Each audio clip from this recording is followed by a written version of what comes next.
Welcome back, Summoners, to Potato Monsters League of Legends Top 5 Plays, and man, do we have an awesome episode ready for you today, loaded with a sweet bonus clip from our friend ThePeacePigeon. After that, we have a special announcement to make regarding another channel called Jump in the Pack, so please stick around for that. Starting things off at our number 5 play, we have Sub-Zero and Azir with a clutch early game play to turn a losing fight. Right off the bat, we see him headed into the jungle towards the friendly Vayne who's been caught out, choosing to teleport in to get there faster. As soon as he gets there, he gets CC'd by the cocoon, but right after we see an amazing E into his ultimate to isolate the enemy tanks. The friendly Nunu flashed forward and started channeling Absolute Zero to zone the carries and buy time for Azir and friends to focus the enemy team's front line. Both Jarvan and Thresh get killed before any backup can help them, and since blue team is out of tanks, Elise is a sitting duck and becomes the next victim. Thanks to the dual efforts between Nunu and Azir, they were able to split up the enemy team for an easy team fight and 3-for-1.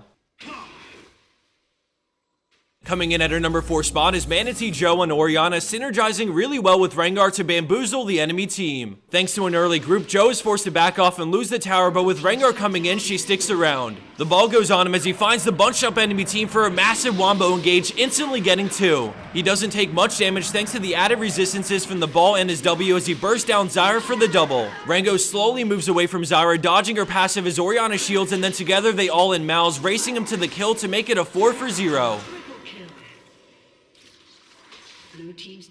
Our number 3 play takes us to the bot lane with Kick to the Face playing none other than Lee Sin. When things go sour, he decides to peace out by queuing to Gromp, but now that he's in the enemy jungle, he wards and meets up with his ally Yasuo. The enemy team continue chasing him, but since Lee Sin is strong at this point in the game, he looks for a quick pick. The tidal wave comes in, but a great wind wall denies it, and then Lee Sin activates Resonating Strike into a ward jump as we pause it here. We can see that Kha'Zix is mid-jump to where Lee Sin was before he ward jumped, allowing Lee Sin to line up an incredible kick to the face on Xerath that collides into both of his teammates and sets up Yasuo beautifully. Lee snipes out the bug with his Q, and his teammates clean up the rest of the fight, resulting in a 3-for-0 plus dragon to top it off. Blue team double kill. Flying his way into second place for this week is Major Havoc on Thresh with an insane escape. In the beginning, we see Thresh and Kalista get collapsed on, and as they retreat, we see a great play on Nocturne to break the fear tether. Thresh goes in off of Kalista's ult, and the Nocturne ult as Thresh gets surrounded, but quick thinking leads him to Q over the wall, pulling himself out of harm's way and back to his tier 3 tower for the kill. Despite the GP ult, Orianna's shield plus the Lantern shield is just barely enough to get him out of there as the fight diffuses. Let's take another look at that play, but this time in slow motion. Watch carefully as the Flay pushes Nocturne far enough back to ruin his fear on Kalista, and then she ults Thresh to save him from the Death Lotus. After landing the triple knockup, they both auto Katarina to proc Kalista's W and burst her down, but then Thresh gets completely surrounded and still manages to find a way out when things are looking grim.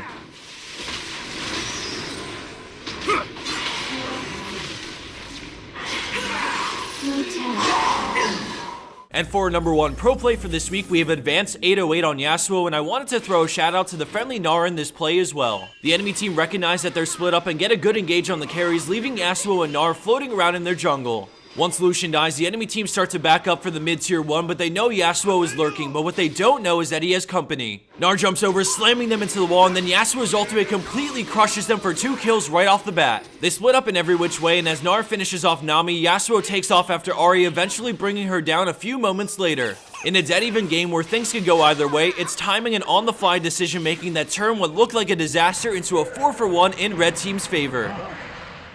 And for the bonus clip of the week, we have OBC with a perfectly synergized triple snipe.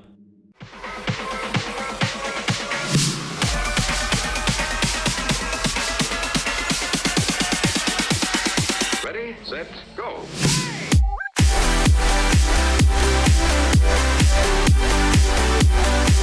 Really? Chopping fucking. Oh my god, snipes!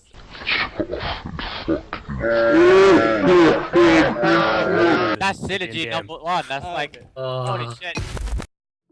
Thanks again to ThePeacePigeon for making that completely unnecessary but still awesome over edit for the bonus clip. If you guys want to check out more of their content, then click on the annotation on your screen or visit the description box down below. So as you guys heard at the start of this video, I wanted to bring up something about Jump in the Pack, but to your surprise, maybe it's unrelated to his channel. Chris, who is the owner of Jump in the Pack and our channel, got off to a bad start some few years ago, and in the eyes of the community, we've been rivals since the start. Without dragging things on for too long, I'll cut to the chase. Chris's wife just recently found out she has a large malignant sarcoma growing in her arm. And for those of you that don't know, that's essentially a cancerous tumor and it needs immediate attention. So finding this out is terrible news, but it gets even worse because she's roughly 19 weeks pregnant, so the sarcoma needs to be removed now. Because of this, he's taking a break from video content to travel with her to focus on treating it, the surgery, rehab for the muscles, etc. From one content creator to another, I really respect all that Chris has done for our community. His content is amazing, and I want nothing more than to see him return to making more videos after getting everything sorted out with his family.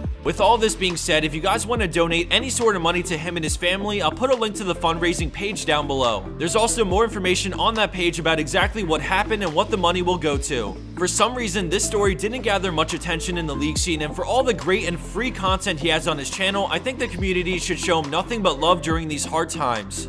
Alright, so one last thing before I go. To end things on a happier note, we want to give away 5 free skill capped accounts to random people who comment. So drop a comment down below letting me know what your thoughts are on the recent announcement to remove DFG from the game. DFG has always been a really fun item to use on assassins, and part of me is sad to see it go, but I'm also really excited to see what new freedoms this gives Riot to modify old AP assassins like LeBlanc. So drop a comment, and 2 days from now I'll pick 5 comments at random to award accounts to. Thanks again for watching, and I'll see you next time.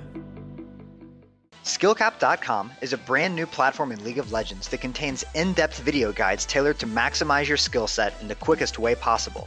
Skillcap has hundreds of guides for League of Legends made by Diamond 1 and higher players, with up to 200 new guides coming out every month. Our platform will always be up to date with the meta and updated with patches. Sign up now and experience Skillcapped for yourself.